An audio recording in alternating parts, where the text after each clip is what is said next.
Hey, everybody, this is Jacob Stoops, and we are back for episode 75, the season 3 finale, the last episode we are going to be doing this season before Jeff and I go on a little bit of a hiatus for this summer before season 4. If you don't know me, I'm Jacob Stoops, SEO director at Search Discovery. I'm joined, of course, by the aforementioned Jeff Luella, senior technical SEO at the Wirecutter, a division of the New York Times. Jeff, how's it going? It's going great. Hey, howdy, hey, everybody. Hey, howdy, hey. And Jeff, I'm glad to hear your voice because all throughout the week, I was a little worried that Jeff had died. I could not get a hold of Jeff to save my life. Jeff is a busy man. You know, I bought myself a Raspberry Pi 4, which is the newer one, and I loaded all Python on it, and I'm trying to create a scraping device that is separate from my computer, and learn Python at the same time. So I am going in there, and then yesterday was Tech SEO Boost, so I spent a lot of listening there, especially in the Python section of things. So one day I might be a Pythonista or Isto. I don't know how it goes there for the the mail side of things, but no, I just need enough to know how to scrape a few things and run some tasks. And I've been using kind of Node.js and JavaScript stuff. And I think it's time for me to jump on the Python bandwagon. That is a fitting way, I feel like, to end this season. Jeff learns Python and eats Raspberry Pi. Pi 4. Pi 4. All right, so we've got an amazing show today. We have an amazing guest, and he is an award-winning digital marketer, international conference speaker, diversity advocate. We're going to get deep into that, and host of his own podcast, the Azeem Digital Asks digital marketing podcast. So we're going to go ahead and bring him on, Mr. Azeem Ahmad. Welcome to the show. How's it going, guys? It's going great. It's going I even great. get a round of applause. Love that. Yeah. Yes, it's going great. I think the next season we might have some sound effects, I think. Yes, we'll have the polite golf clap sound effect. I could probably do that now, but I don't have an actual radio board in front of me. So this isn't like a true radio station or anything like that. It's all done post-production. Any sound is done post-production. Keeping up to Azeem's name, you can do that all digitally now. You don't need a board. Right. Yeah. It's funny. Did you hear me say things like post-production? Doesn't that make us sound like we're really professional? Post-production and editing sounds like we've got a legit operation here. When really it's just held together by glue and duct tape, to be quite honest. Azeem, we're really happy to have you on. No pressure to carry us through the finale. This is our 25th episode of the season, our 75th episode overall. I always have said the past couple of seasons, it's been, you start the season, we typically start in the fall, and it feels very, very invigorating. And then this is going to be complete transparency. By the end of the season, when you've done a huge batch of episodes, quite honestly, it's a little tiring and exhausting. And that is just the reality of running a podcast. Doesn't mean I want to stop running a podcast, but damn it. I think after this episode, it is a good time to take a break. But we are going to bring an amazing episode today. So we're going to talk to Azeem about his background, his story, and I'm going to do what we never do. I'm going to set up the whole episode so people know what's coming. It only took us 75 episodes to figure out how to announce the format at the beginning of the episode. So we're going to tell Azeem's story, and then for our core topic, and we don't know if core topics are going to stay or go next season. We'll see. But we're going to talk about probably the best way, in my opinion, to end the season by talking about diversity and inclusion. That's been a huge point of emphasis, for us throughout the season, especially with the types of things we've been promoting. It's been a huge deal for us for a long time, and who better to dig into it with than Azeem? And then, of course, we're going to end the episode like we end every episode with Twitter questions of the week, and we are going to award a huge box of swag. And we got an interesting comment that I think there was a language or an interesting question. There was certainly a language barrier. Did you guys know that in Australia, swag really is like a little tent? Because I didn't know that. I thought I it was don't know that either. yeah. So I got like a side message from one of the question answerers that said, like, I feel like my joke fell flat a little bit. Maybe it was lost in translation. And it definitely was, but it was the impetus for us. So in the US, swag means stuff or shit we all get, right? It's typically associated with merchandise at events or things like that. And we've been giving out a lot of swag this season. And today, because somebody made a swag/tent joke, which is funny, we're going to give away an entire box full of swag. So that's going to be hoodie, t-shirt, nice, coasters, masks, stickers, everything, basically everything we have. Whoever wins the question is going to get all of our available merchandise as a way. I think we need like signed autograph photos of us, like our headshots. Yeah. Yes. We're celebrities. That'll be next Black season. and white. That will be next season. All right. So Azeem, you've been waiting patiently. We want to do just a couple of quick things, and then we're going to dive into your story. We appreciate you kind of hanging out there with us. So of course, every episode we talk about Hamlet's company, Rank Sense. So if you've listened to the podcast for any length of time, you'll know that Hamlet Batista was a guest on our podcast earlier this season and sadly passed away. Due to COVID. It's still kind of really hurts to talk about it. It's still kind of not, it's almost like, it's hard to believe. It's only been 4 months, which it seems like forever ago, but it's not that long ago. He's created an amazing company. He left an amazing legacy, with the way that he, spearheaded the Python movement within the SEO industry. We do want to do our best to make sure that the people left behind, his family, there was a GoFundMe. It's probably still running, that generated a lot of money for his family. There's no way to fill the void that is left behind, but all we can do is do our best to support those who are left behind. So I will point to the GoFundMe one last time. You can search Hamlet Batista, GoFundMe, and you'll get the link. And then, of course, we've talked a lot about his amazing platform, Rank Sense. It's a meta CMS, which basically allows you to get through the biggest problem in SEO, in my opinion, when it comes to tactical stuff, and that's implementation, especially on the agency side. It allows you to get things implemented a lot faster. And then, of course, United Search, we won't do the entire live read, but, we've been, really behind what they're doing. They're doing some amazing things for diversity and inclusion. It's really been something that we care deeply about, which is why you will see, as long as we're running the podcast, balance with the types of guests that we are bringing on.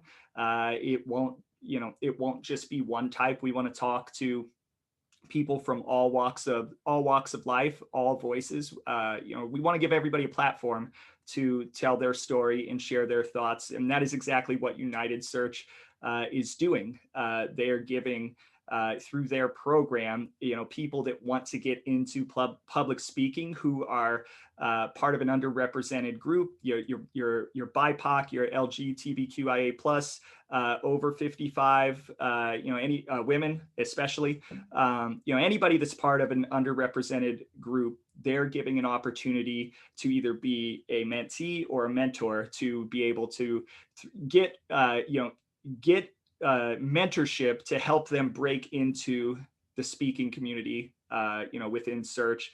And if you're somebody that has been doing it for a while, you get the opportunity to work with somebody who's looking to break in. So if you want to learn more about United Search, visit unitedsearch.org. And on Twitter, it's actually backwards, which sometimes confuses me. It's search_united. Yeah. I can see the Cool. confusion. Yeah.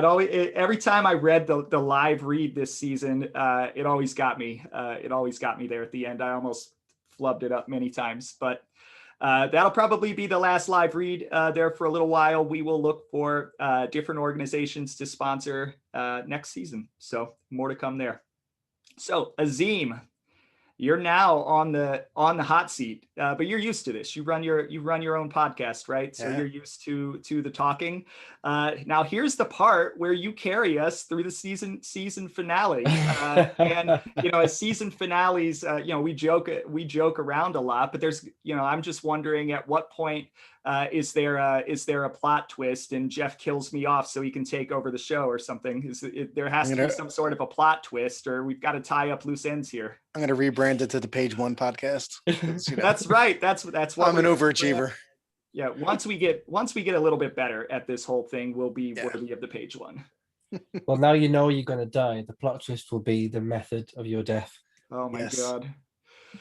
Oh my God. It's going to be some mob related death because he's obsessed with the mob. It's going to be a robots disallow that gives me a heart attack. To bring it back to SEO. So Azeem, tell us about the beginning, right? You've been in digital marketing now for 7 or 8 years.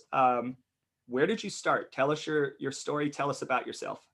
Yeah, absolutely. Firstly, thank you very much for having me on. Full disclosure, I've planned my entire week around this. So normally on a weekend, I edit my own podcast. I'm not doing that this weekend. So the feelings you mentioned about having a break this weekend, I'm absolutely going to be doing that. But yeah, a little bit about me. I'm Azeem Ahmad, better known as Azeem Digital, purely because people quite often spell my name wrong and it started to piss me off, basically.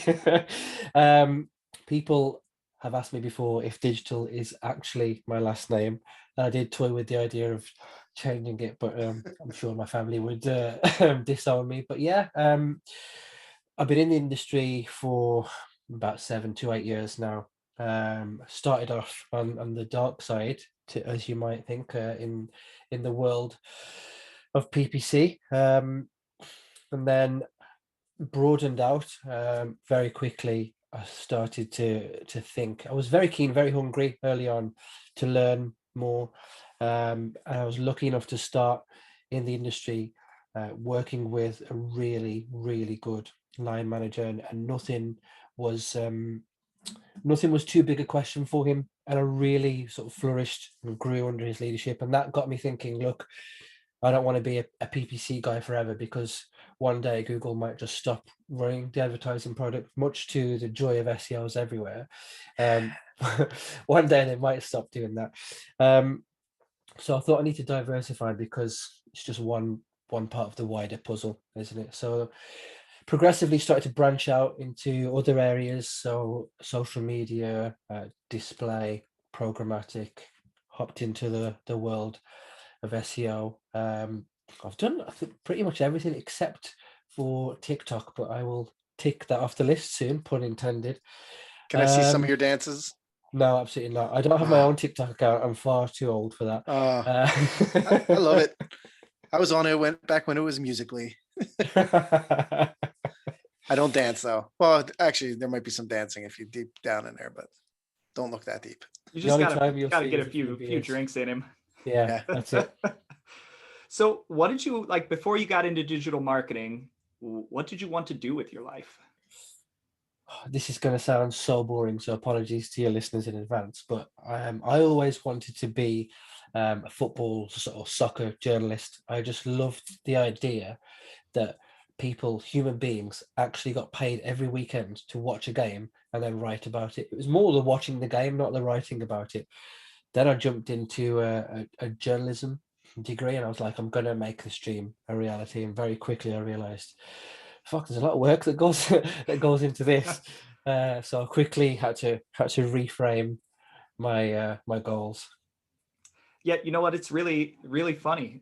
This is not the first time we've heard journalism. Not the first Yeah. time. There is going to be a day when we do an infographic. Maybe when we get to episode 100, we'll look back at all of the guests and we'll total up, what they did before they were SEOs. And I would say journalism would be pretty close to the top of that list. And I often ask myself, what is it about journalism, other than it being a dying industry now, as the paper goes to print, right? And they have to, or I'm sorry, the print goes to digital format. So you got less people subscribing. People are now used to the idea of being able to find whatever information they want for free without having to pay for it. Jeff knows better than anybody by now, with working on the New York Times. And not only that, with people that we've interviewed in the past, they, coming out of college, because of all of the economic factors going into it, have found it difficult to find work. So I guess when you were thinking about this, outside of it requiring a lot of diligence, is that anything that you ran into? Yeah, so you're gonna love this. So my degree, and to your point earlier on, lots of the people that I've spoken to on my podcast have also done journalism degrees, and I never thought that it'd be so many. We should probably like bang heads afterwards and be like, how many people has this happened? And the point that you made earlier on, so my degree was different to a traditional journalism degree. It was a major and a minor. So I majored in journalism and did loads of other modules like law, media law, and everything around it. And then I minored in what was then called new media, which what we now know as the web and social media. So I always had that extra bit in the locker. And fast forward, when I left university, I went for a job. I won't bore you with the whole story, but it was a pretty intense interview process. And the second of four stages was me sitting there. Vividly remember this day. It will just stay with me forever. But it was just me sat across the table from what would be my line manager, and she was dressed very formally, and you just know when you just look at this person, like you don't want to say the wrong thing, because her look would have just killed me there and then.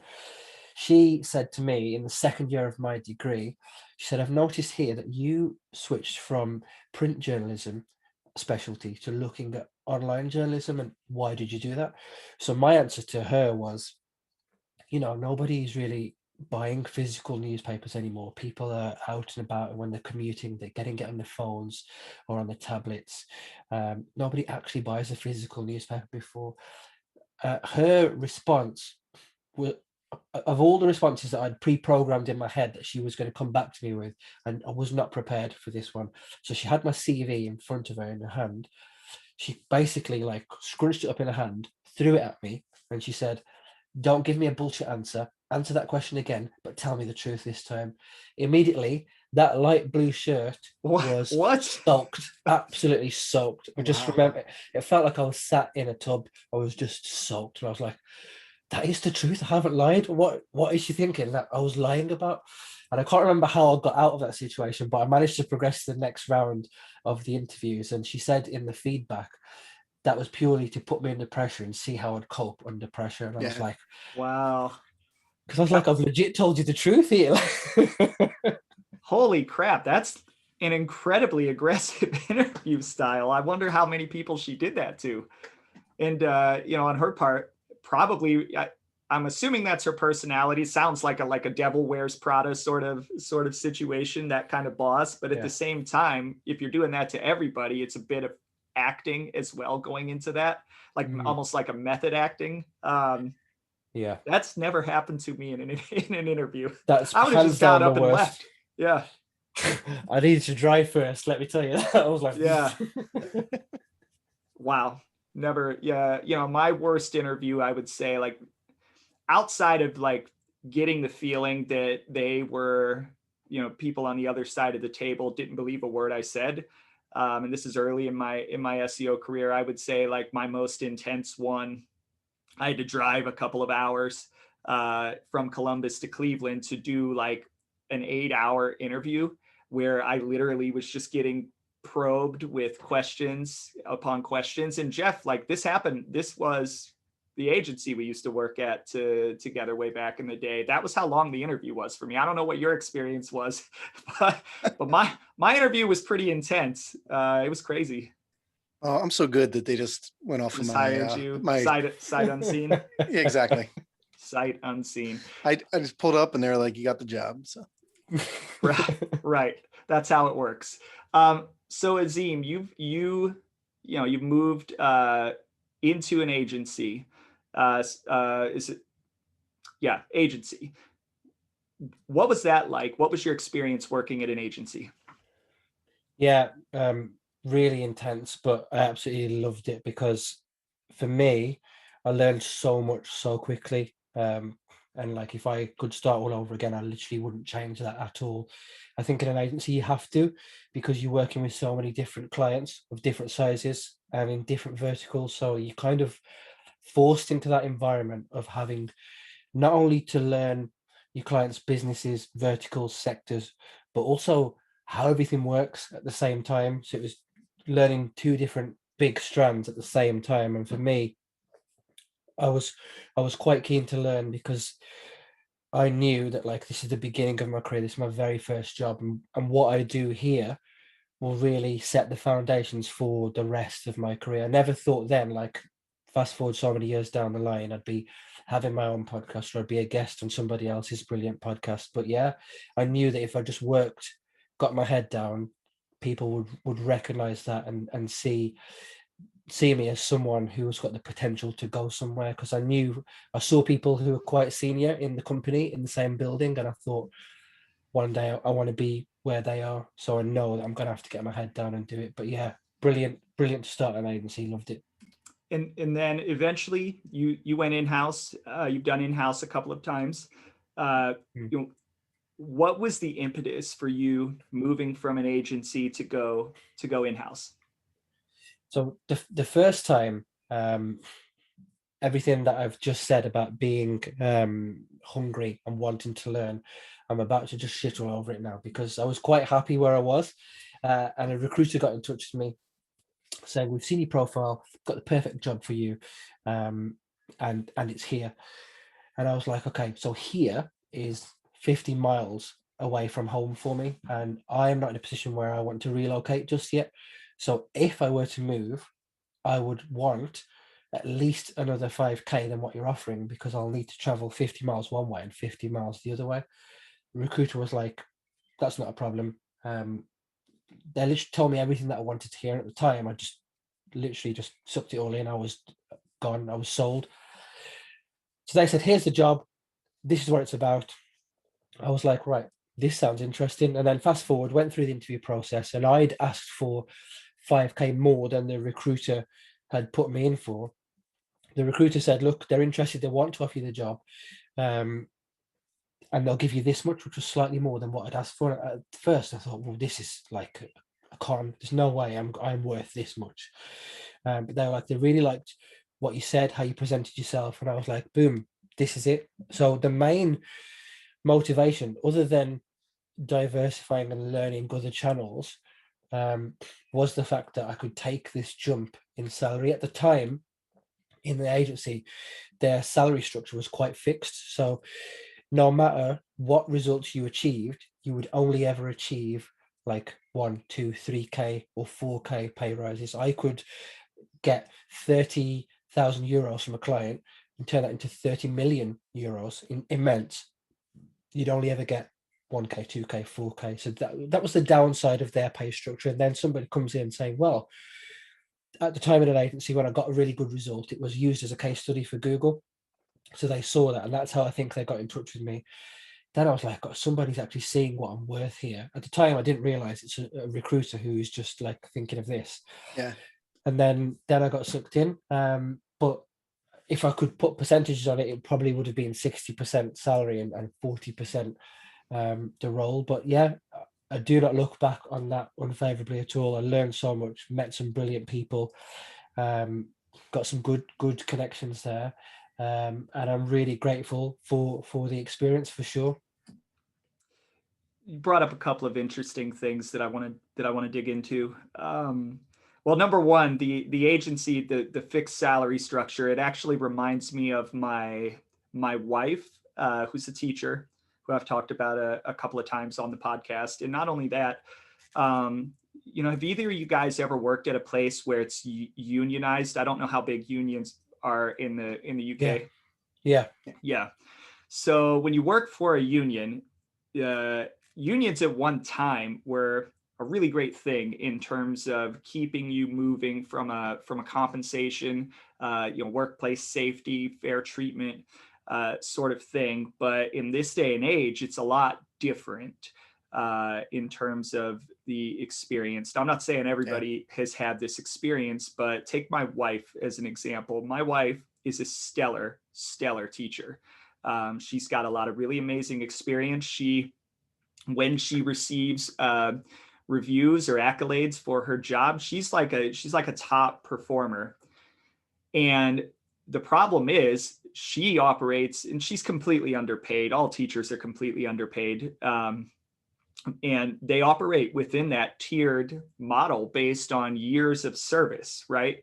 So there are times where she gets very frustrated because no matter how far above and beyond she goes, there's no incentive for her to do anything better because she's not going to be compensated, anymore for it. And I think her frustration often comes from when she runs up against people that are on the other side of the equation, where they're doing the bare minimum and making more because they have more years of service or whatever. And it's just kind of against her nature not to be a top performer. But it does become frustrating when she's doing things like grading papers on the weekend to know that, like, I'm not going to see a dime more from this. And it's been like for her a long breakup of sorts. Not that she wants to change professions, but that where she had a really hard time before we had kids, separating work and home.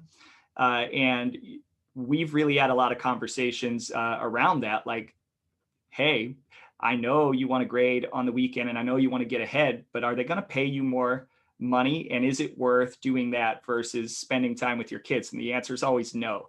And that's like a complete tangent. I don't know what your guys' expectation or experience is, but when you get into a fixed salary situation, it's demotivating for top performers. As somebody who's in the middle of middle age, tell your wife not to rock the boat, okay? Because I'm on that old side. No, I'm just kidding. As someone who, I have a whole family of teachers except me and my dad, and my mom, brothers, sister-in-law are all teachers, and I see it. Like, it's crazy, and from an outside view of always being in like corporate America, and especially starting on the internet when it was young, it was kind of like, man, like you have your fixed salaries, you can't get more than that. Like, I there's a freedom to being able to like leave anywhere and just go find another job, especially in the agency world where you're kind of doing the same thing everywhere you're at.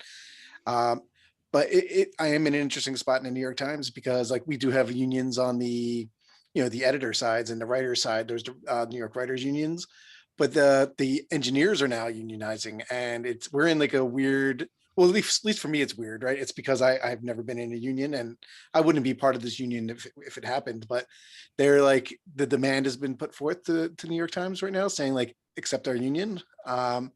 And so it's interesting to see where it's at. So I enjoy seeing all that, and I get all their points there. It's just I've never been in like seen a developers union, right? So that's something that's new that's happening here, and New York Times, like, again, like, so it's going to be an extension of the writers union, and it's so that we're not pushing people too hard and really having like those crazy hours that sometimes developers have to do.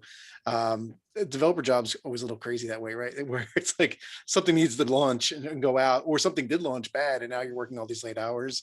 And it's a lot of times you don't get compensated after that fact. So that's where they're trying to get some rules like, hey, if you just had to put a 24-hour workday, you get the next 2 days off or something like that. And I think that's where like the unions come into place, and making sure that everything's equal. I mean, we're very huge in the DEI and diversity and all that at the New York Times. And Every company meeting, it's a chat, and it's going through, and we have like officers in the company that are focused on that. So I think the unions are a good way there, though I've never been in a union myself. So I'm turning like my view on it. I used to be anti-union. Now I'm like, they got their point. I just, still haven't been in one myself. So, Azeem, one of the other things you said that I picked up on was that you didn't think you were worth a certain salary, right? When they offered you more. Let me ask you, why did you think that, and how did you get kind of over that and realize your self-value? Because that I see is a very common problem in the industry, and specific, in my opinion, to both underrepresented groups, women especially, and minorities. And not only that, I've seen a lot of talk recently, and I don't know how true it is because I'm not walking around asking people what their salaries are, about like there's a big wage gap between what SEOs make in the US and digital marketers and what they make in the UK and elsewhere. So how did you eventually get to a point? Well, one, why did you feel like you didn't deserve a certain wage, and how did you get to the point where you I'm assuming you now have a certain amount of confidence, about the wages you're making and asking for? So, great question. So back then, where that thought came from when I was at an agency was that I knew that I could only ever move up, let's say, for argument's sake, 4K. I knew that no matter what I did, the most I would ever make on top would be another 4K. So I only learned that quite late into my tenure at the agency. I was hungry, got my head down, boom, just sort of cracked on. Then as I started to progress and got into like management level roles, I thought, right, okay, now I know I can execute, but can I lead a team to execute the same? And can I motivate a team to execute?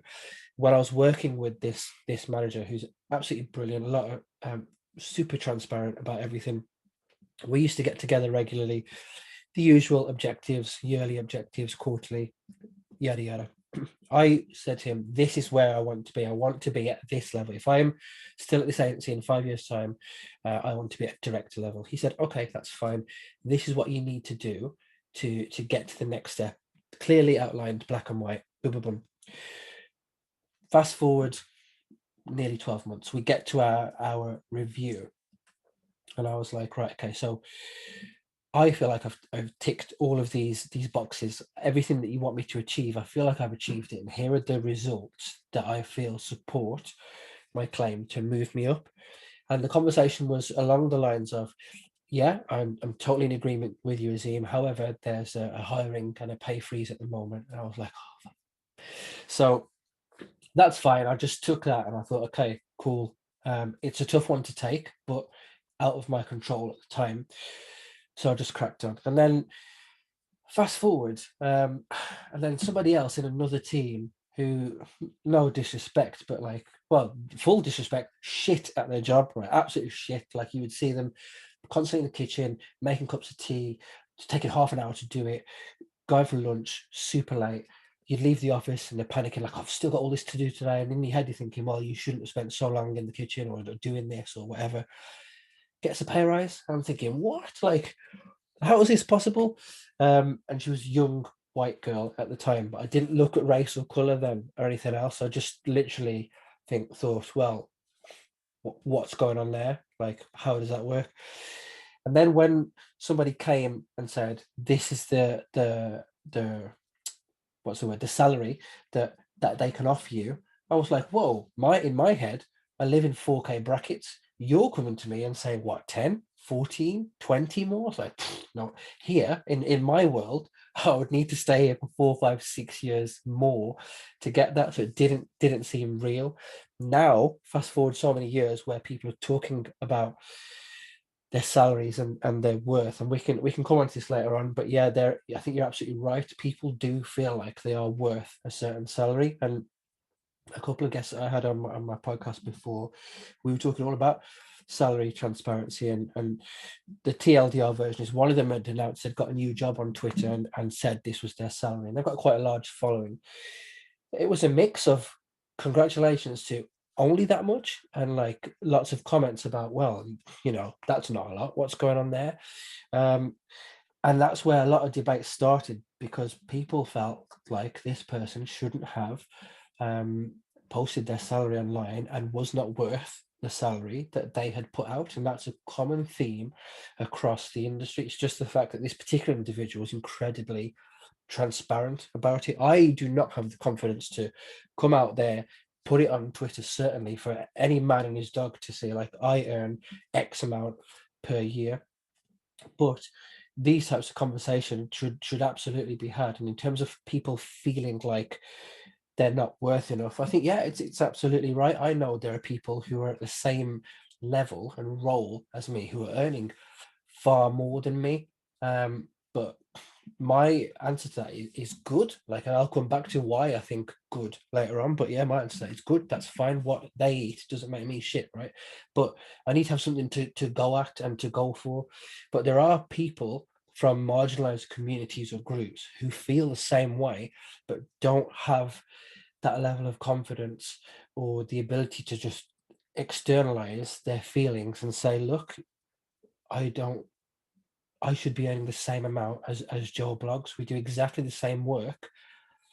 We get the same results. Sometimes I might even get better results than Joe Blogs. But to know that I'm earning 5, 10, 15% less, I'll never be able to progress to the next job up and get these levels of salaries. I've spoken to people who've looked at job descriptions in the past purely aspirationally and just think, well, I'd never get this job.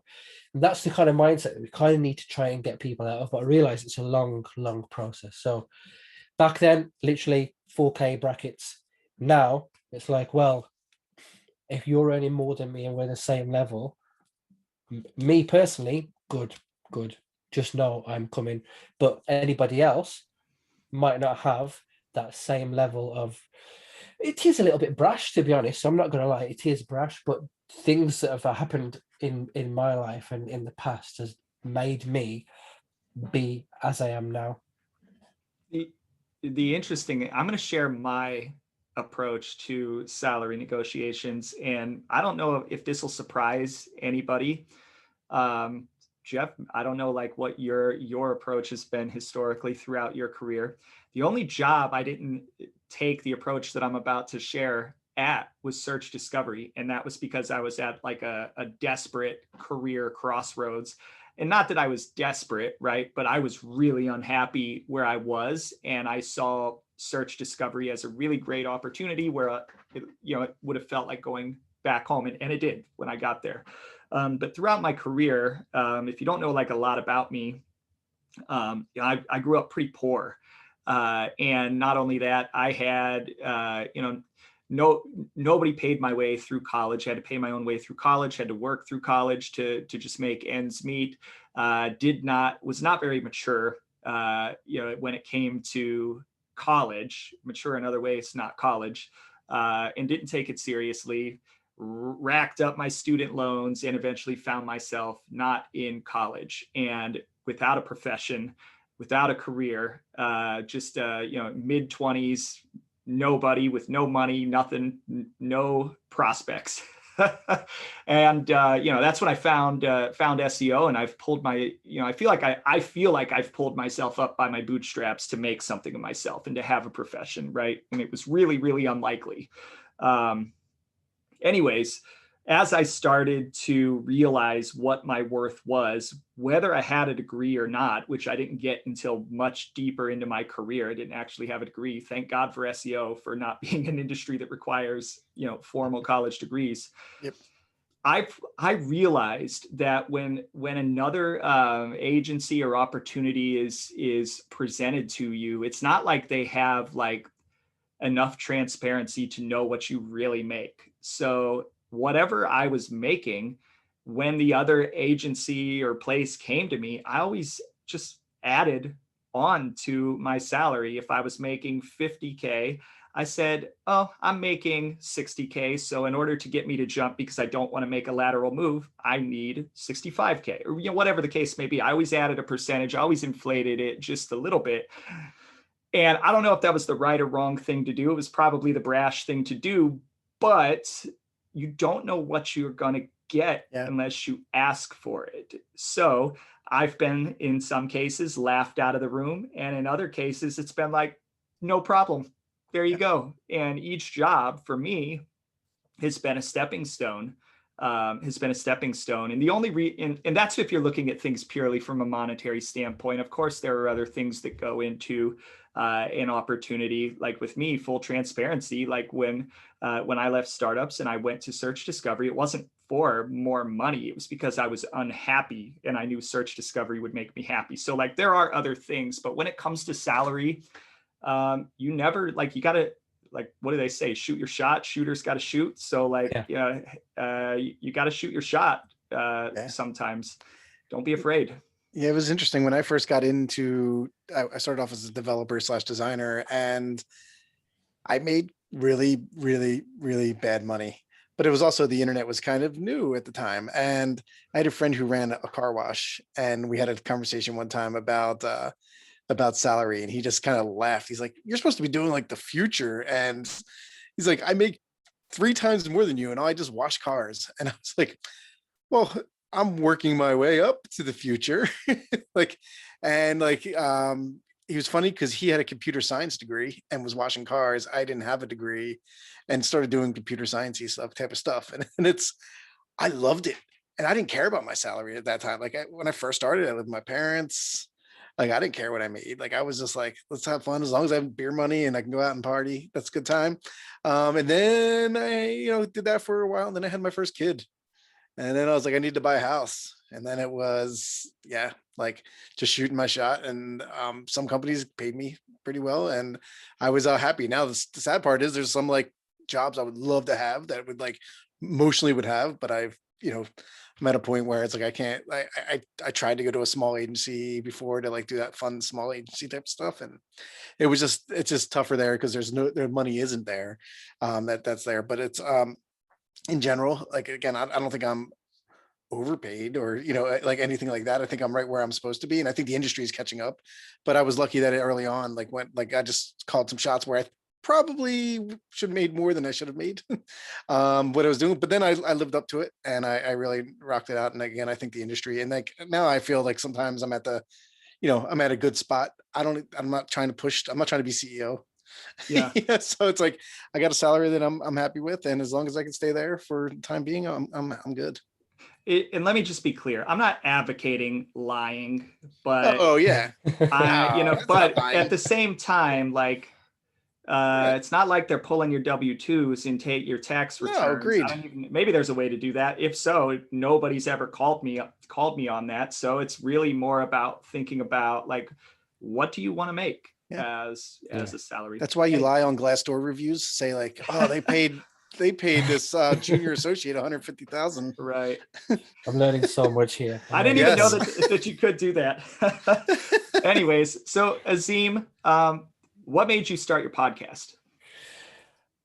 Right, this is where we're gonna get deep now. No names mentioned, right? But before this started, and obviously you guys are the exception because you can verify that I had never spoken to you in the past to try and come onto your podcast. But when I was pitching to try and speak at events, I was also trying to pitch for podcasts as well. Completely randomly, out of the blue, where I'm at now, I've been here at my company at the university for 3 years. Somebody reached out to me because they saw me speak at Brighton SEO not long ago. I think somebody from their company came and they're like, "Oh, we'd love to have you in the podcast." And I was like, "Oh, never thought that podcast would be an avenue." And I did it. And well, we'll talk about it shortly. But yeah, I did the podcast, and then I thought, okay, so as well as pitching to speak at events, like I'd love to do more podcasts. I'd love to be on more podcasts. So I was pitching to people. I wouldn't even call it pitching. I was just reaching out to people, sending them emails saying, "Look, I'm trying to get out there, do a little bit more speaking. Would you consider having me on your podcast?" And it was just a mixture of like nothing to, yeah, I've got so many episodes planned, but I'll get in touch with you further down the line. We can have you on. I even had a couple of yeses. Get you on in 8 weeks' time, or whatever. Followed up. Oh, I've got 8 weeks more content now. So the TLDR version again is no fucking body would give me a chance. And I thought, well, fuck this. I'm going to start my own. and I'm going to talk to people, and I'm going to find people like me who can't get an opportunity to speak, as well as people who are well known in the industry as well. So oversharing now, but look, we're all friends, right? So when I started, I wrote down a list of people who I would love to have on the podcast, like your dream people. So I say candidates, I'm not hiring Jesus, but your dream people, right? And then I just put a pitch form out there, and I was like, look, I particularly want to speak to women, people from underrepresented groups, people who have been told no in the past. If you have never spoken in the past and would love to, I want to talk to you. And I don't care if that episode gets 1 listen, 2 listens, 4, 5, whatever. If I have been able to give somebody a shot, put them out there, and they can use that piece of content to say, look, I've done this talk on this podcast. And by the way, this podcast has had X, Y, and Z guests as well as me.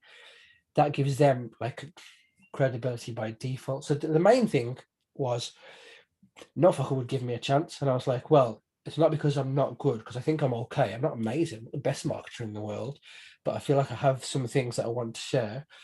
And then that was it. And we went into lockdown just over a year ago, and like the first couple of weeks it was all new for everybody, right? And I was just sitting there, and you guys surely agree, jump on YouTube, you end up in a fucking wormhole, and I ended up started watching like Dude Perfect videos from like 6 years ago, and I'm like like, so how did they get that ping pong ball to get it?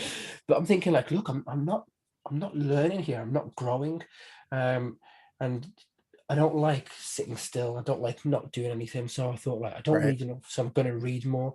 And then I thought, well, actually, as a professional, what do I want to improve in? So I've done audio marketing before. I've run Spotify ads, but I don't know the nuts and bolts. So if it was a car, I don't know how it works, or like taking it apart. I don't know that part of it. So I thought, look, I'm just going to start a podcast. But before I started it, I spent a long time in that YouTube wormhole, but actually learning about what it takes to start a podcast, what equipment I'd need, the setup I would need.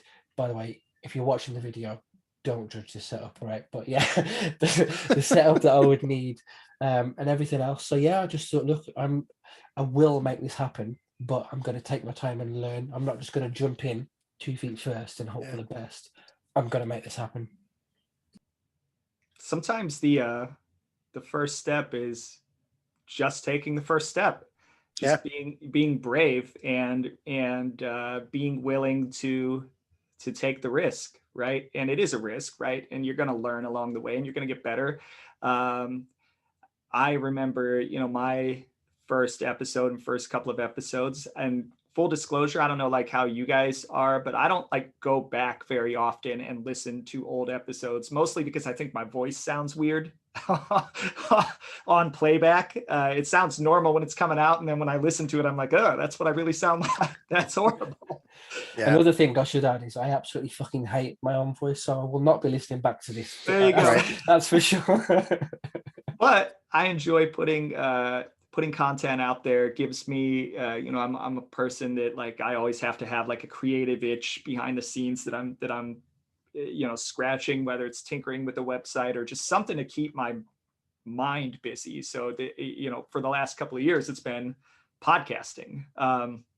But there's more room. There's way more room for more podcasts in the industry, for more diverse voices. Totally. And I know that there's a lot of people out there. I did a SEO chat, Twitter chat with Morty Oberstein, and we focused on podcasting. And it seems like there are a lot of people that are just like toying with the idea, but are afraid or are intimidated, don't know the equipment, feeling like they don't have anything to say. And I feel like it's just a situation where if you give somebody enough time, they'll figure that stuff out, but it's really difficult to make the commitment because it is a commitment. I'm not going to lie. It's not something you just pick up if you're only going to do one episode every 2 months or whatever, right? It is a commitment. You have to be consistent, but you just got to take the leap of faith. It's a little bit of a leap of faith. Yep. Yeah. And it's not going to go well first. It's nobody listens. You're going to learn, right? Yeah. Nobody listened. It has been boots on the ground now for us for 2.5, 3 years, and it's still kind of a grind to get exposure and get listens. Now, like luckily we've got like a solid base by now, so it's not like we release an episode and we just watch and there's like, oh, one listen, great. But Yeah. I'm not gonna lie, it's not like we're Yeah. we're getting thousands of listens per episode. We're not. We're not getting overcharged for bandwidth. No, we're not. We are not at risk. We are not at risk of going over that threshold. So before we get into diversity and inclusion, I just want to. I have to ask you. You've done a podcast. You've been agency side. You've done freelance. You've been in house. What is the most like? I'm trying to think of a great way to ask this. The most like, gosh, this is what it's really like to be an SEO behind the scenes story. Like, what experience have you had that just most personifies life as an SEO? God, that's a really good question, to be fair. For me, I would probably say, and I'm gonna go with the gosh in the positive sense for it. So I'd probably say being in-house, um, SEO where I was at before was like an afterthought, or it was a nice value add, or like, it was a nice thing to have, and that was the view of it. But where I was working in like a multi-channel environment, and every year I was saying like, look, this is what paid search is going to cost. By the way, since last year, more competitors have come into our space, so we need to pay more.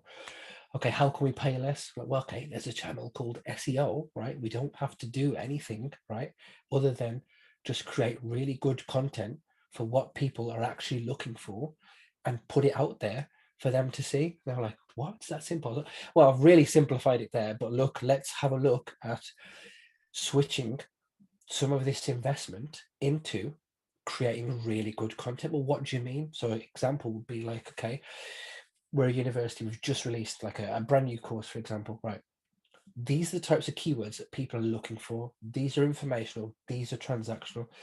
And when you're having these types of conversation, people are like, well, okay, so how do we get to number one? And that's the mindset of, like, how quickly can we get there? And immediately it's like PPC, but it's not a long-term way of thinking. So I would go back and say, right, let's look at this type of content right now. Prospective students are thinking about this, so let's create this piece of content and let's put it out there. These are the search terms, or these are the keywords that people are looking for.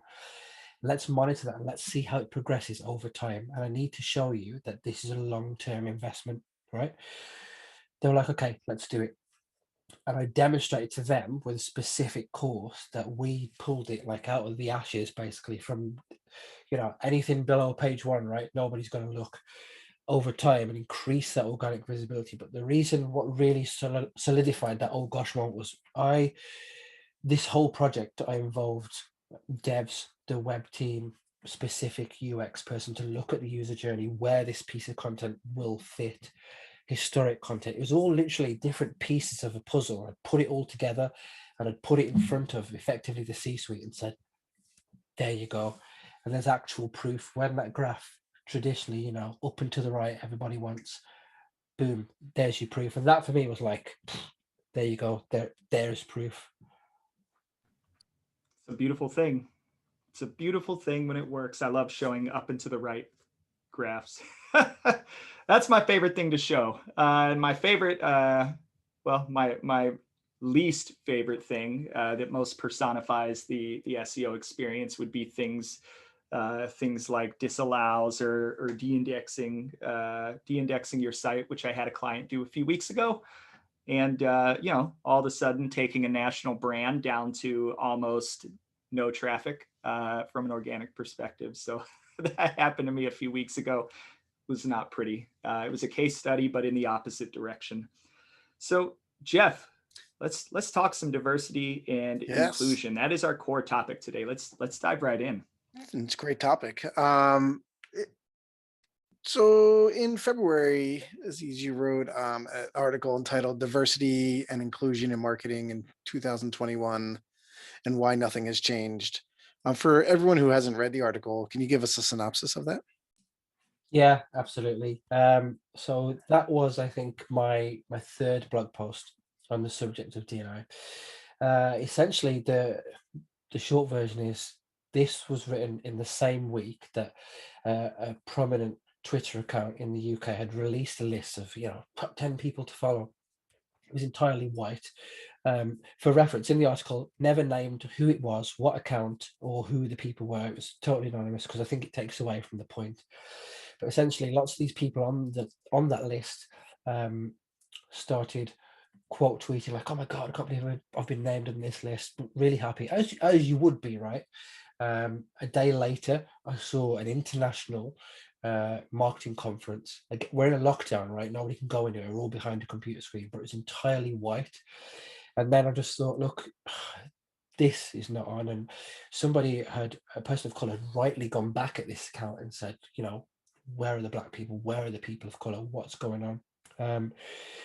The account apologized, and the people on that list had apologized, but only as a reply to the original tweet. And with my marketing hat on, I know if you quote a tweet, you're sharing the original tweeter's tweet with your entire audience. When you reply, not everybody gets to see that. So I look at that and think, so you're happy to amplify your success.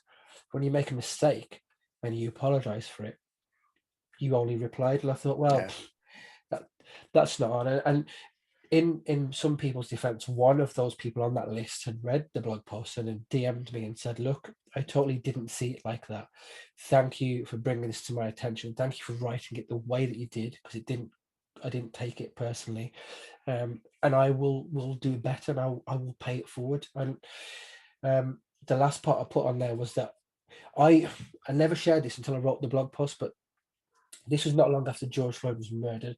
And I'd got a chance to speak at an event, virtual event, one I'd never spoken at before, but obviously what had happened didn't sit right with me. I was like, look, it's another black man in America who's been murdered. And before the police officer was charged, regardless of whatever the outcome was, I will never change my opinion on that he was murdered, regardless. That to the side. That didn't sit right with me. So I thought, look, I would love for not only a female, but a black female to speak at this event. So Aree's really good friend of mine, you've had her on before, Women in Tech SEO speakers list, and jumped onto that, found a specialism, found a black speaker, and I reached out to her via DM and said, look, full disclosure, I'm really sorry to just randomly jump into your DMs, but this is me, here's the opportunity, would you like to take it? And they took it. My question to the readers was, should one person of color have to give up an opportunity at an event that they've not spoken at before for another person of color? That's not right. And why has nothing changed? And I ended it with at Brighton SEO a few years back, I ran a survey of the industry anonymously where people could share their thoughts, and I'm running that again this year to look at if anything has actually changed 1 year on. Now there's so much of a spotlight on people of color, people from marginalized backgrounds, not progressing in the industry. I want to be able to see if anything has changed. If it hasn't, why hasn't it? So that's that. No, it's great. I think, as I mentioned earlier on, working for the New York Times, which really does focus a ton on this, and uh, we have tons of meetings all just about DEI, and there's like specialty groups, Slack groups, and we try to do a lot there, and with this podcast, Jake and I really like push to I don't personally get it, but at the same time, I understand it, right? Because it's not that I don't get it. It's like, I don't feel like I was ever raised in like where I felt like superior or anything. And if anything, I felt inferior to everybody. So it wasn't anybody in general. But then as the more I grow, like I moved my family down to Georgia, and we've, my area is actually, my kids' elementary school is like 60% Indian. And it's very interesting in this area here, because I think of Georgia as being like a very old school, Deep racist, South. pretty Yeah. deep South, and it is. But the Atlanta area is like the beacon of like hope, and that's the reason why. Not sure how far familiar you are with politics in America, but we've switched to more of a liberal state, and the backlash has been crazy. So it is very interesting on how everything's going there. But I'm living in a world of it now where I try to help out as much as I can, and I do feel so bad, like, or not bad, but like I feel like this has got to stop, and we need, like, definitely things need to change, and I'm hoping this is the change we need. And you know, the whole George Floyd aspect of things, like, just how many times can this happen? I grew up listening to NWA and grew up listening to Public Enemy and Rage Against the Machine, and I've definitely and I think that's some of the reasons, like, going into this, I'm like, wait, you never knew that there was like all this brutality going on and all this chaos. And it's like, I feel like I grew up in like Ice-T, you know, the old rapper, you know, would told me all these stories, and they weren't like, again, I think things were, you know, embellished a little in rap music, you know, but at the same time, you know, Public Enemy like was straight with what they were talking about, and NWA, and there was a lot of those type of groups that really influenced me in the time. But so I kind of got my my thoughts from there. But like, how can we work to help solve this problem together as like in an industry? We'll focus it on our industry, but what are some things we can do to make things better for everybody? How long have you got, guys? Yeah. For me, solving things together, there's a really great quote that I read. It's definitely not mine, but basically the difference between diversity and inclusion is being invited to the party and having a great time at the party. Stuff I've mentioned in the past is, like, literally I could go on for hours about this, but I won't. Like, over here in the UK, right, there's once a year it will trend on Twitter. Today is the day that women will effectively work for the rest of the year for free because they're paid this much less than men. Oh. That's a fact. We're not going to change that, but it trends once a year, right? Nobody really talks about a racial pay gap. So my first question to anybody who's discussing that is, imagine if you're a black man or a black woman seeing stuff like that, because people of color, we know, are paid less than their white counterparts. So one of the things is release that sort of racial pay gap data. I think companies should go public and say, we at Azeem Digital commit to achieving X percentage of diversity in our workforce by year Y. And currently, this is where we are. And that first year will absolutely hurt. Snap did it last year. I can't remember the exact time, but they sort of released it like very, very subtly and just put it out there because they knew it would hurt, and people found it and started talking about it. I think we should bring wage equity plans to life. Like I've mentioned here, you know, if you're a black woman, people don't really talk about that. It's just men and women, binary, men and women. Nobody, again, I'm pretty sure, will discuss people who identify as non-binary or who are unsure about which gender they are. People don't really talk about that. And then I'm going to steal a quote from Rand Fishkin, who came on my podcast, and I think he saw this from somebody else, so triple stealing. But essentially he said, talent is equally distributed, opportunity is not. So hire people from different backgrounds, but not just at the entry level. This really, like, let's call it what it is, it really pisses me off because people will hire into the company but at the lowest level, right? And one of the things that I've said before in the past is I think an all-male leadership team will make the correct decision 58% of the time. When you activate diversity, and I don't just mean like different skin color, but I mean age, gender, geography, ethnicity. When you activate all of that, get it into the boardroom, they'll make the correct decision 87% of the time. So in English, it literally makes you more fucking money to have a diverse boardroom. And the last thing that I'll say, because I'll go on forever about this, is don't just hire one person as your DEI guy. Have a second person or a third or a fourth. Even better, have a group of people from marginalized backgrounds as a committee, and to make sure that this work is happening and to hold people to account. I know I said this was the last thing, but this is definitely the last one. The C-suite, their bonuses should directly be linked to all of these initiatives.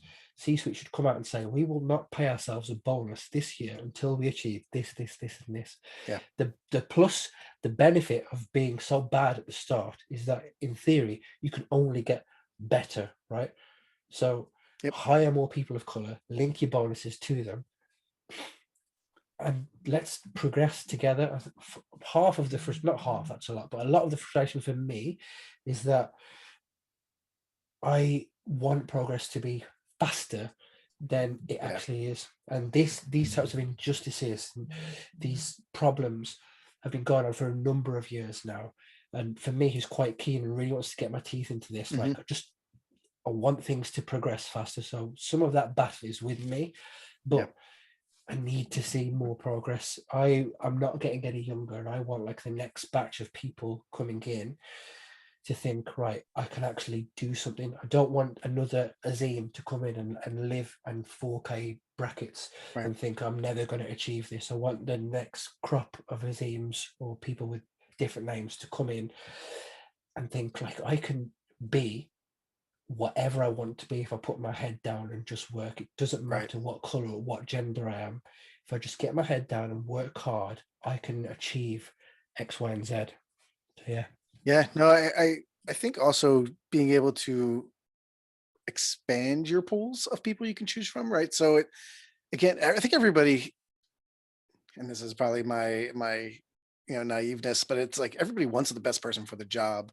But if you're only limiting your pool to certain people, then you're never going to get the diverse aspect of things. So being able to open up your pools of just where you're getting your employees, I think remote has really helped with some of this, where if you were in the middle of Kentucky, you might not actually have a diverse area to pull from.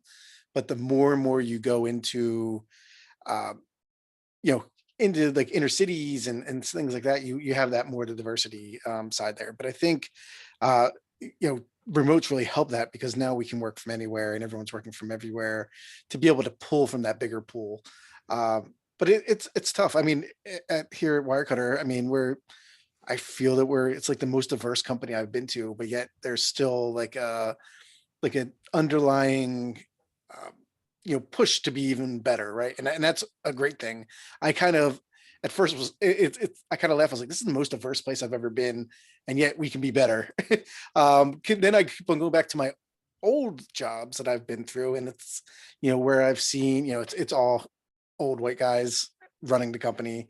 As your C-suite, maybe you'll get like a vice president who is like a female, but then you go from there and it's like, but it's still, I think Bill Burr has a funny joke on it, but he's just like how women are like rising up, and he's like, listen, you're in the hot tub with me. It's like, it might be my hot tub, but you're in it with me. And it was like a dumb joke, but at the same time, I feel that like, we need to have a bad analogy, but a bigger hot tub with more people in it to be able to pull from. Jeff, I don't know if you guys noticed me disappear. I feel like that was the plot twist. Jeff was trying to axe me from the show. He somehow hacked my computer, and for the first time in the history of the podcast, we crashed. I crashed literally live during recording, and everything still went smooth, and everything went smoothly. I almost didn't click, because when you came back in, it said allow Jacob back into the podcast, and I almost said no. Yes. Welcome back to the Azeem and Jeff welcome podcast. Welcome back to the Jeff Luella show. So I'm not sure kind of what I might have missed, but gosh, we could talk for forever about this with no end. And if I'm like really trying to think about the bigger picture, I will say, you had mentioned earlier that you started with a list of people, and while I know that Jeff and I were at the top of that list, what I will say is we did the same thing. You start with a list of people because you got to start somewhere, and then we just, you pun intended, bumped into people organically. And I will say, of course, if you're in SEO Twitter, you kind of see people pop up from time to time, and I saw you pop up from time to time. And if I'm remembering my timeline right, the impetus to reach out to you was when you wrote that article. It was quite a moving article. because it's so different from my experience, and I don't know what it's like. I don't know what it's like to be anything other than white and at this point middle aged. So the experiences that you're going through, that women go through, that the African American community go through, anybody of color, especially as it relates to police, which right now is huge in our country because of the George Floyd verdict. And I live in Columbus, Ohio. We had another a shooting in there are shootings all the time in Columbus, but this one was picked up by the media, and it does keep happening, and I don't know why. Yeah. And I don't know what to do to solve it. And this is getting bigger than just SEO. And I often think, like, I grew up in Midwestern United States. I can imagine 50 years ago, the racism might have been more noticeable, but I wouldn't say that the racism was noticeable, but I also wouldn't say that it was not there. You grow up, and quite honestly, there was not a lot of diversity in the community that I grew up in. It was 96% white. So when you grow up like that, it's all you know. You don't know. And it wasn't until I got to college that I was exposed to different types of people, different people of color, just things that are foreign to you growing up. So I do think that there might be a segment of people out there that aren't like racist or obliquely evil, but this is all just foreign to their experience. And I know that, like, when I think of the bigger picture, it does seem like there needs to be some sort of a systematic change. But then I think of myself as an individual, and I'm like, what can I as one individual do? And it's ironic that in a country where it's predicated on every vote counting, that you can feel like you don't matter or you can't do anything. Yep. And I try to think, what can I do? And I would ask every person to ask themselves the same sorts of questions, especially if you're like me and Jeff, middle-aged and white. You've not experienced the hardships that other people have experienced. And I think number one is show empathy. Empathy is a really easy thing to do, but it's, in my opinion, one of the most difficult human skills to master. Number two, where you can, give people a platform. And if you're thinking about it systematically, I think about generations. I think that this still, if I said, maybe I'm wrong, but if I said, all right, the state of, racism, lack of diversity, lack of inclusion in 2021, is it better than it was in 1960, let's say? What would you guys say? That's a question. Generally speaking, maybe better, maybe Azeem, I don't know. You might be the best to answer that one. Possibly. Possibly. I wasn't around in 1960, but just this week, I watched a keynote talk from somebody who basically holds the police to account over here. Mm-hmm. And he was around in the 60s and the 70s over here. I'm not sure what it was like over in the States, but he was around here. And some of the things he was saying, people like openly say to him on the street, like horrifically, like racist terms. And then there was a book that he held up saying, like, I've still got this book. And it was of a character who was black-faced.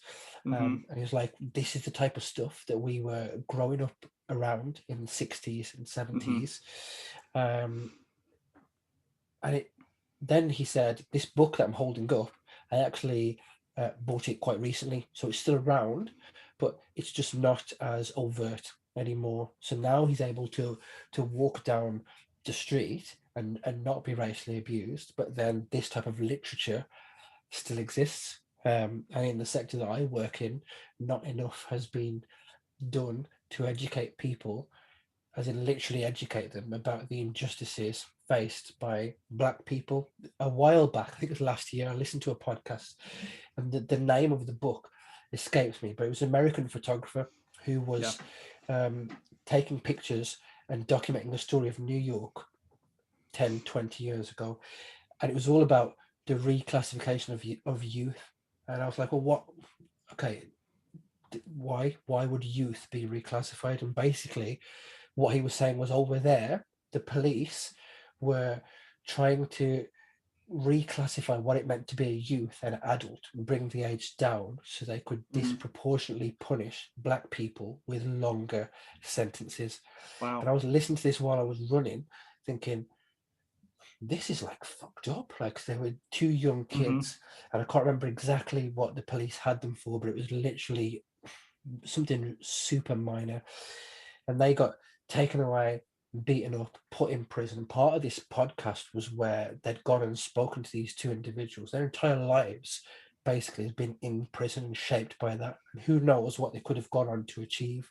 So the short answer for me is potentially it's probably less overt now, but it's still happening. Of course. For sure.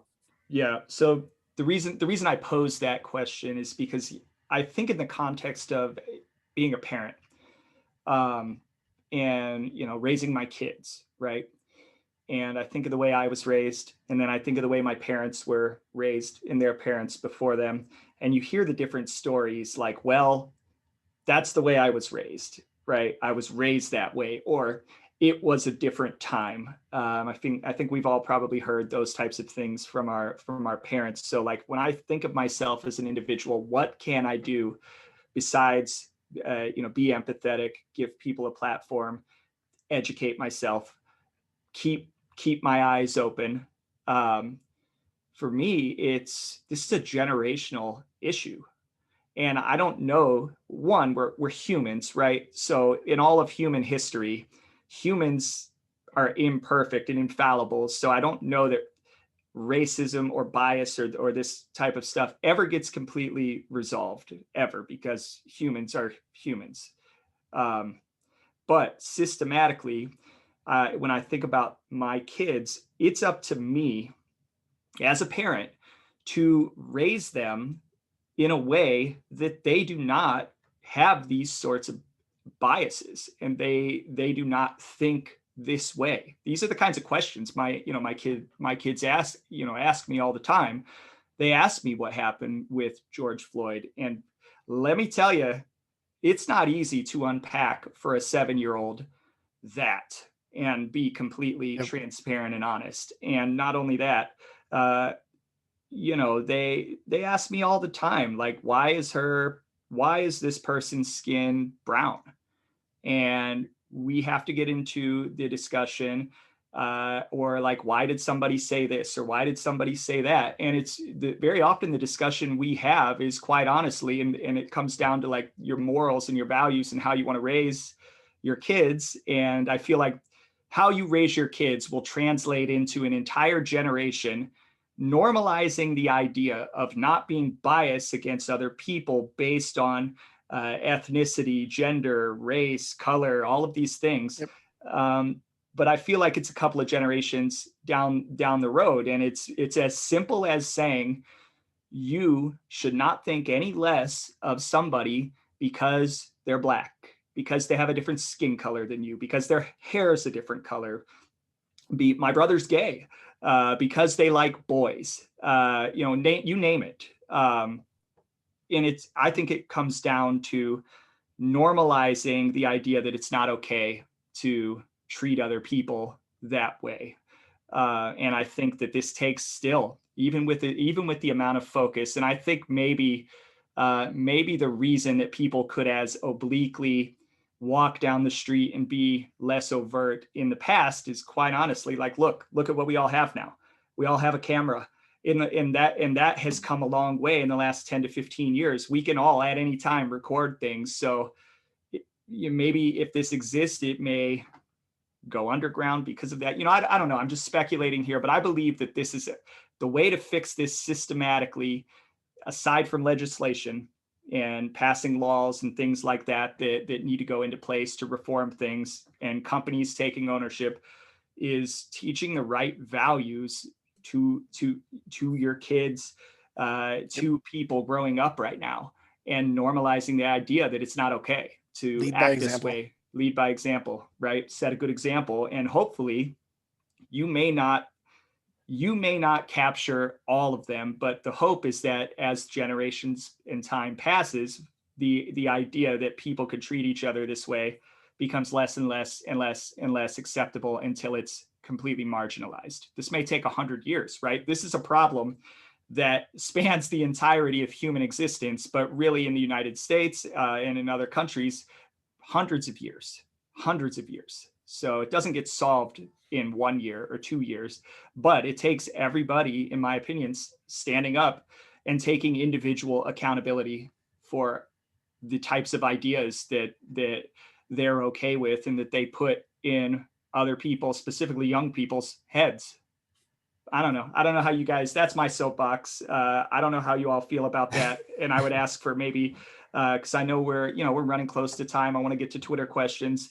I would just ask for parting thoughts. We could probably talk about this for many, many hours, but we don't have many, many hours. So I would ask for parting thoughts.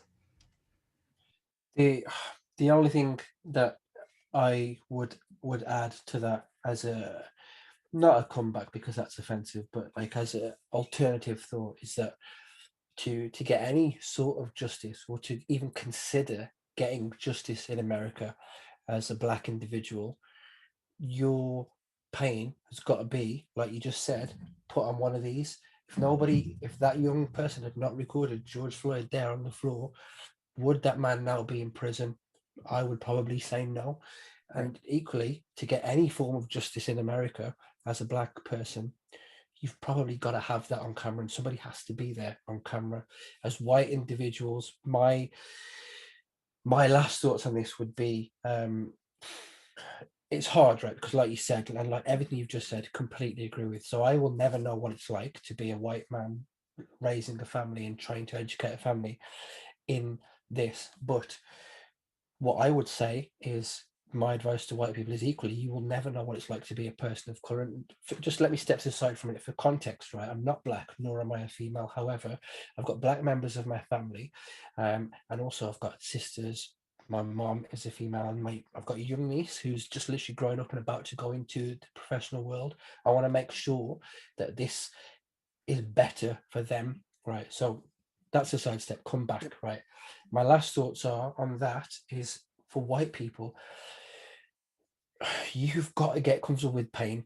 And by pain, what I mean is nowhere near the levels of pain that POC endure on a regular basis. So being an ally is not just about being kind, or like asking your black or your people of color colleagues like how they're feeling, or just giving a couple of books to a black owned business. It's a start, right? But you've got to endure the pain of losing things, and that involves like losing your privilege as a white person. And you hear that a lot, and the luxury life that's associated with it. Things like, if you get offered a pay rise at your workplace, but you've got a black colleague who's doing really well, refuse that pay rise and say, you need to pay Joe Bloggs this money because I know he's being paid less than me. Things like that. Lose your relationships with your white colleagues who acknowledge that maybe some of their behaviors practically reinforce systemic oppression. And then the very last thing is, like, out there, if you guys happen to be out and you see something happen, you've got to lose your own safety and your own physical well-being. Don't pull out your phone, jump in and help that person. Don't let there be another George Floyd or anybody else who's been wronged and brutally murdered, let's call it what it is, by the police. If you're out there and you see that, don't pull out your phone, go in and help that person.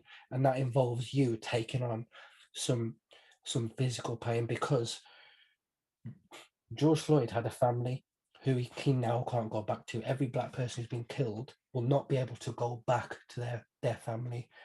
And you're not particularly you two, but as a white individual, your responsibility there is you've got to get comfortable with that pay. And people band out the word privilege a lot, but for me, that's what it boils down to. Things like refusing to pay a rise, continue to pay black-owned businesses. Great, that's a start, but don't think that giving $5 every other Saturday to a black-owned business is going to reduce systemic oppression, or not reduce, eradicate systemic oppression. It's a start, but you've got to get comfortable with that pain. That's my 2 cents on that. Excellent. Sense. Yeah, it does.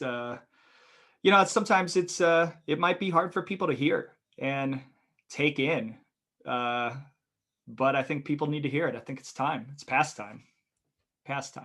All right, let's dive into Twitter questions. This will be the last Twitter questions of the week for the season, so we're going to make it extra special.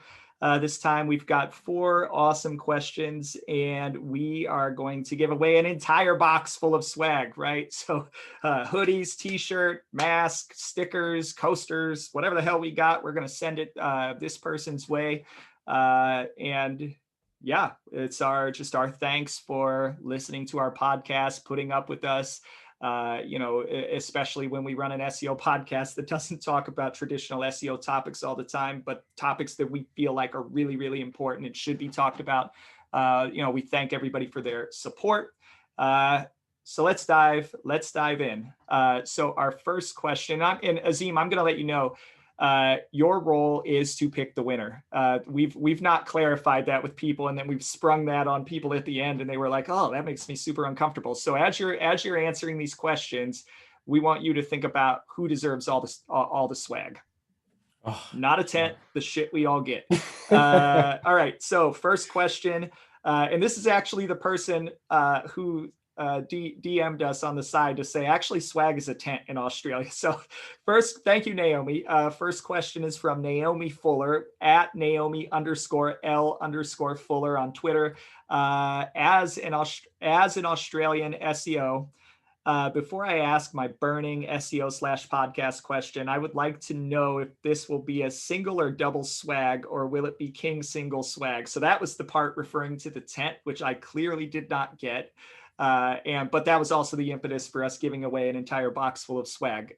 In terms of her actual question, she asks, I first heard about Azeem Digital because of the John Mueller interview on the podcast. How much did that, or perhaps another interview, increase podcast subscriptions? And I'll add subscriptions and listens, because you can't subscribe on every podcast listening service. Yeah.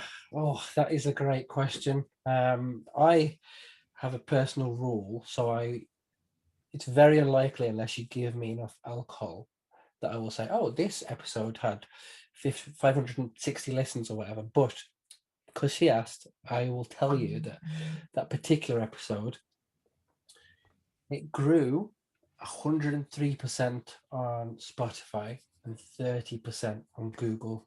And within the first few days, it was heard in over 50 countries. So that's a short answer. The long answer is that came out in January, and as you both know, the longer content's out there, the more it gets listened to. Whenever I look at my listens, previous episodes will always still be in there. So that is regularly listened to. People really like John Mueller, and of course, why shouldn't they? He's a lovely guy, but it continues to listen. So in answer to the question, 103% on Spotify. For all anybody else knows, that could just be, from a short number to a short number, but 103% sounds sexy, and a handful of people listen to it on Google. So yeah, and in fact, the last thing that I'll say, oversharing, but look, we're all friends. I don't expect people to listen to every episode of my podcast. I know, and I'm sure you guys too, that on average, people will listen to 3 to 5 episodes before they decide if they want to stick around.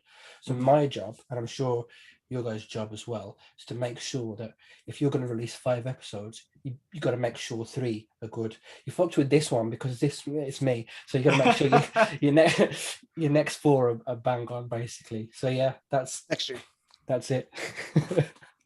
So our next question comes from Mike Ginley. And Mike, I just want to thank you. You've been one of our regular question askers. So thank you so much. It's at Mike Ginley SEO on Twitter. Any tips or things to avoid when starting and growing a podcast? This is a great question. Thank you, Mike. And I'm going to try and avoid the cliche answers that you might see on Google. But for me, things to avoid: give yourself and your podcast enough time to get onto Apple Podcasts and Google Podcasts. Because if I remember correctly, this took up to a few days, and I was like, look, I'm ready to go. I'm ready to tell everyone I've got a podcast to get on there, because I know all of my friends listen on Apple Podcasts, or I am one of the rarities who will use Google Podcasts, for example. I need to get it on there. I don't want to say, hi everyone, I've got a podcast, by the way, you can't get it on the platform that you listen to yet, because that buzz will just die. That's one. Second one, inconsistency. Don't release one episode on a Wednesday, wait 6 weeks, and then release it again on a Tuesday if you're going to be out there weekly. Before you start, I would say, I'll sidestep in a minute, but before you start, I will say, have 4 to 5 episodes in the bank. If you're going to release weekly, fine, you've got a month's worth. If you're going to release monthly, you've got literally 4 months worth of content. Have those in the bank ready to go. So if anything happens, you've got a bank of content. The reason why I'm going to step to the side is because I am not practicing what I preach. I've only got one more episode left before I need to start recording more, which I will clarify in the answer to one of the other Twitter questions, why I've only got one more left. But that's the other thing. Equipment. I think I saw a tweet where you covered an SEO chat where you're talking about equipment. But yeah, you need to make sure you've got the right equipment, because having the right gear will save you so much time when you're editing. And I'm at the point now, I'm sure you guys are way ahead of me on this, where you can literally recognize something wrong as a sound wave. So sorry, you'll have to edit that, but every one of those you can recognize as a sound wave. So don't scrimp or save on that. Invest early, and what you spend you will make back in time, and you can't buy time. The last thing is, I think we touched on this earlier, starting sooner. Like, I wish I'd have started sooner. If you're thinking about starting a podcast, do it. I love going on and seeing people starting new podcasts, thinking, great, more content for me to enjoy. Like, get it out there. If you're thinking about it, just jump in and reach out to me or yourselves. I'm putting you out there now on the spot. Reach out to me or anyone in the industry. We can help you do it. More content is brilliant, rather than, oh no, like, don't do this because I'm in this space. Like, fuck that. There's enough for everyone to get at. So yeah, great question, and hopefully those help you out. Yeah, I would say also, as a sidebar, if you're thinking about starting a podcast, but you're like, you need to talk to somebody before you want to jump in, like, hit us up, DM us, slide into our DMs. I'm happy to jump on a Zoom and just say, hey, here's things to think about. Here's A, B, C, D, E that you need to consider, and to offer encouragement as well. All right. Question number 3 comes from former guest Claire Carlisle, at Claire Carlisle on Twitter. I'd like to ask Azeem, how is he so amazing? Hashtag be more Azeem heart. So we all want to be more like Azeem. Azeem, how are you so amazing?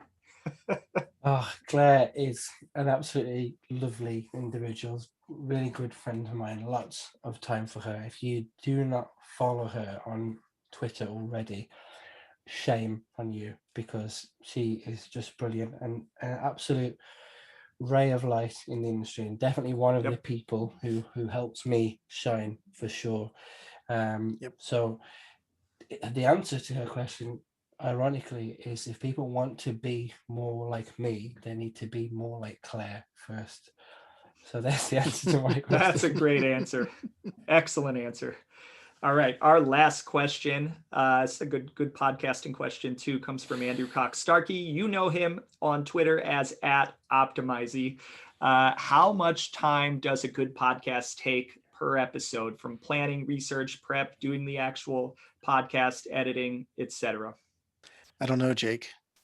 Yeah, you do Jeff, all that work. This is. I just come in and talk. Don't twist the knife, Jeff. Don't twist the knife. So I think I've gone through this entire podcast without saying the two key killer words, which rhyme with Schmidt Schmipens, but I'm not going to say it. The answer for me, I would say, is incredible discipline. So the reason why I don't have much content is because my guest on my next podcast, I've been researching this person since August last year.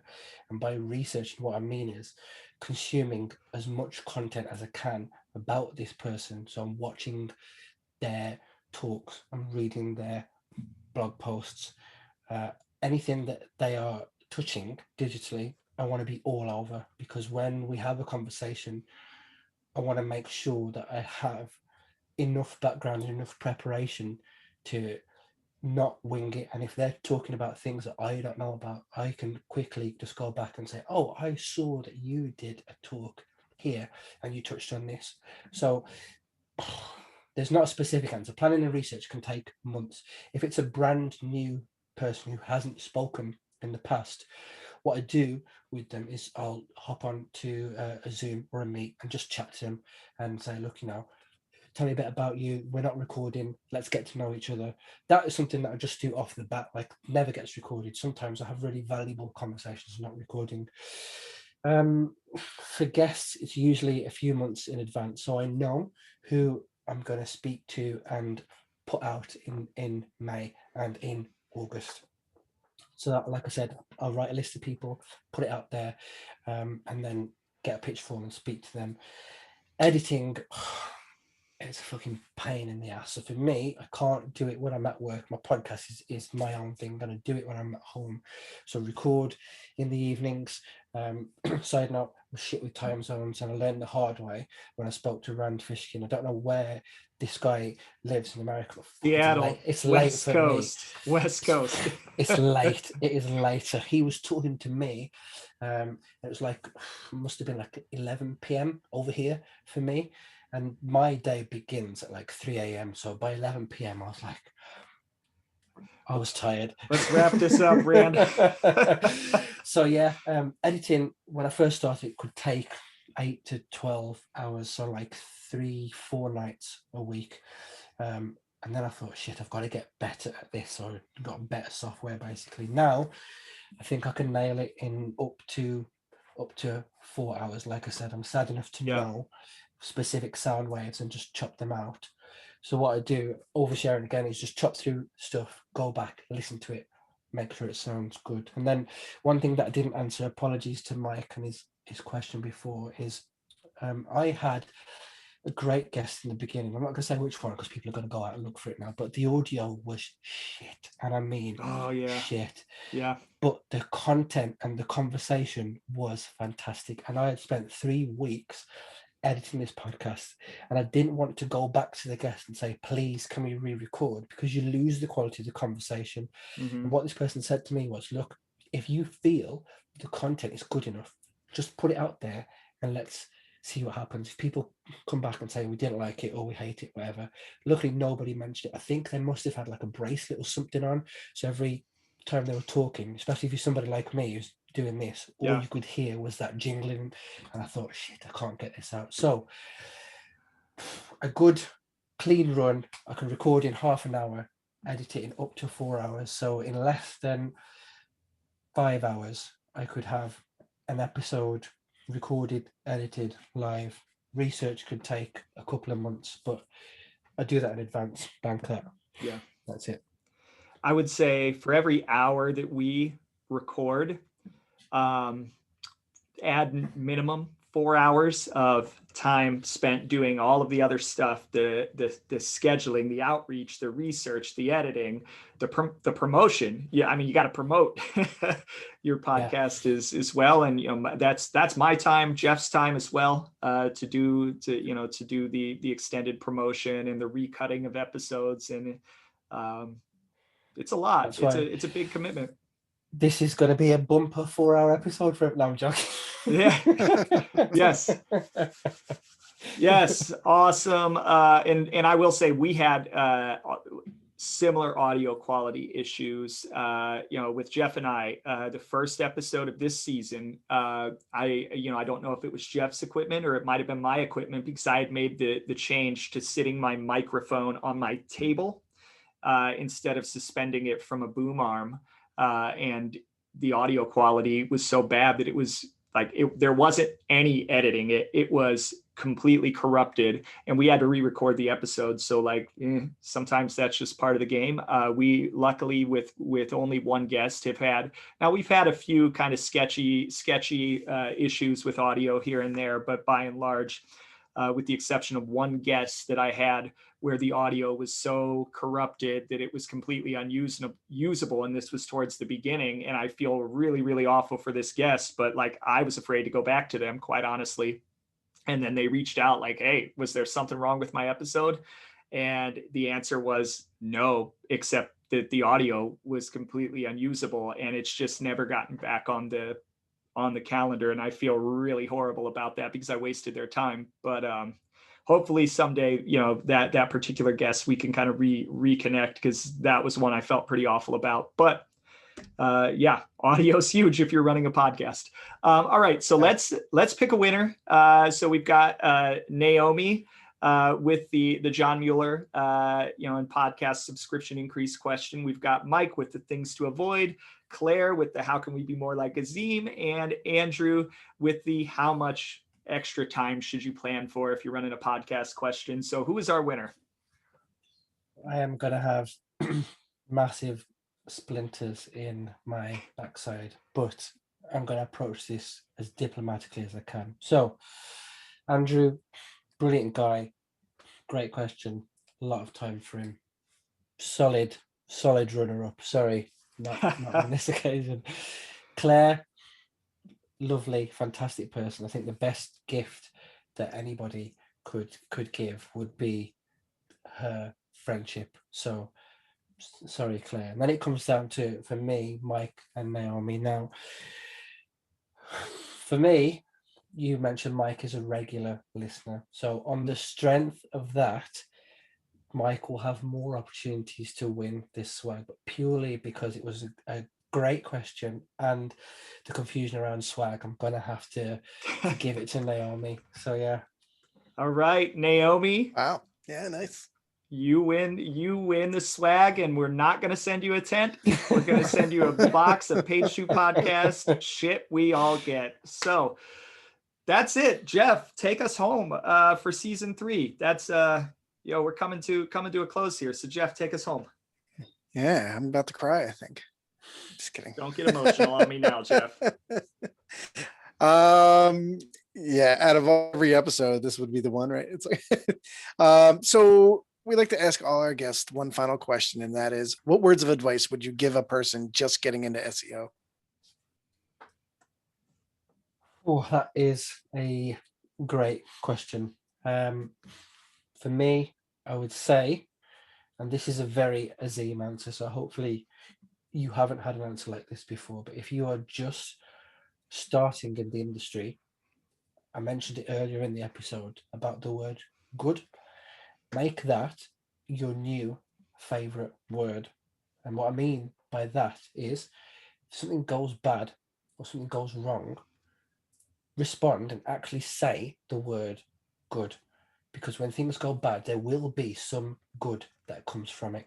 If you're starting out in your career, you didn't get the promotion that you want, good. You didn't win the client pitch, good. You got rejected from a job interview, good. All you've done is given yourself more time to get better. Prepared for a client meeting and it's got cancelled, good. Focus on another client. You've learned how to manage your time. Unexpected problems, good. Now you've got an opportunity to go back, figure out a solution. If things go bad for you in the beginning, don't beat yourself up and get frustrated. You can just say the word good. It means you're still in the game, you're still alive, you're still breathing, and there's still some energy and some fight left in you. So get up, dust off, recalibrate, re-engage, and go for those goals again. You can do it. Good. Excellent advice to live Yeah. by. Turn those negatives into positives. Make when you get lemons, make lemonade. Yeah. Or limoncello. Or for limoncello. clarity, that those are not my words, but they are words that I live by. If you've ever heard of a guy called Jocko Willink, if you haven't, Yes. look him up. I Navy fucking love SEAL. that guy. I Yeah. fucking love him. I absolutely love him. One day I'm going to meet that guy. Is that why you wake up at 3 a.m? Yeah, listen, between 3 and 5, That's his whole I'm thing. awake. Yeah, 100%. Like if I'm normal people, when you wake up in the middle of the night, you look at your watch, you go back to sleep. Me, that's it. I'm up full of caffeine, and I'm in that gym 100%. I've been working out at like 3:16 in the morning, but then the downside is 7 p.m. Yeah. I'm done. But some of his stuff and the things that he's seen and been through, like, will shape any person. And those are his words about good. And I've applied that in my professional career, and it's taken me to places I never thought that I would get to the point where people, when they come to me and they say, "Oh, this has happened," good, that's it. People think I'm weird sometimes when I say that, but it's honestly, he's the man. But that's all I say on that. He is. What a guy. As long as you didn't say it depends. I think any answer would have sufficed. So Azeem, where can people find you? So yeah, you can find me on Twitter at Azeem Digital, AZEEM. My website is IamAzeemDigital.com. I have recently started an Instagram, and I've got like 4 friends on there. I don't know how many friends I've got, but it's literally just the same name. But I can't bore people on Twitter with boring gym motivational quotes. If you're really interested in shit like that, that's where you'll find me. So yeah, I do have Yes. LinkedIn, rarely use it. It's nonsense for me, like You should crap. get Kevin Indig on your podcast, on your weightlifting podcast. He might be one of the people on that list, you know. There you go. All right. Yeah. So make sure, guys and girls, everybody, if you have not tuned into Azeem's podcast, you can listen to it on Spotify, Apple Play, pretty much anywhere you can get podcasts. It's the Azeem Digital Asks digital marketing podcast. So please do us a favor, go out and listen to his podcast. Excellent stuff. For everybody else, we will turn this episode around as we always do. Have a great week. This is the last episode for a while. This is the end. Jeff tried to kill me off, but he did not succeed. We will be back with season 4 with telling more amazing stories. That'll probably be at some point August, September. We need to recharge our batteries. We do appreciate all of the listeners. We got a ton of listens. We hit certain thresholds, I would say, that we set before the season for goals for listens. We thank every one of you for that. And we thank you for listening to our humble little podcast. We will be back in the fall. And Jeff, I think you now have to stop it. You're the host. Oh, nice. Just hit end. Hit stop. There we go.